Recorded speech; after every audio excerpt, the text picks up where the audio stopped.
गरीबन जो आवाज बुधो छो न था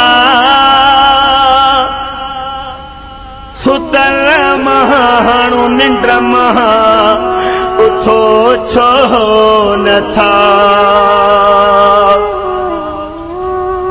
गरीबन जो आवाज बुधो छो न था। मुझे नालो मोहम्मद आलम है। मां ज़ात मलावा। मां बिजली में प्राइवेट कम कंदो। मुझे बिजली जो करंट लगो आहे। मुझे 5.5 साल थिया आहिनि।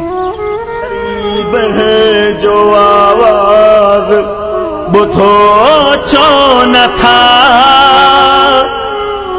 मां माज़ूर बणिजी हिन खट ते वेठो आहे। ही मुंहिंजा नंढड़ा बच्चा आहिनि। मां इलाही सारो गरीब आहियां।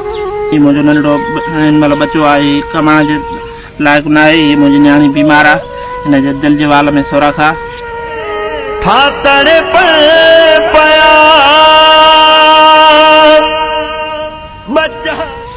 मां वस वारनि खे अपील थो कयां त ख़ुदा रा मुंहिंजी मदद कनि। खुदा रहा खुदा खां डिॼो छो न था। मुंहिंजी न्याणीअ जो इलाजु थींदो। मुंहिंजी न्याणी दिलि जे वाल में सोराख़ आहे ऐं डॉक्टर जो चवणु आहे त हिन जो इलाजु थियणु खपे। हाणे हिन त वॾी थींदी हिन जी ज़िंदगी जो ख़तरो आहे।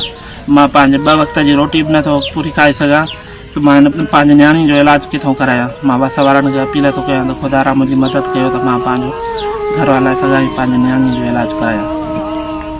बुधो छो न था सुतल माण्हू निंड महा उथो छो न था।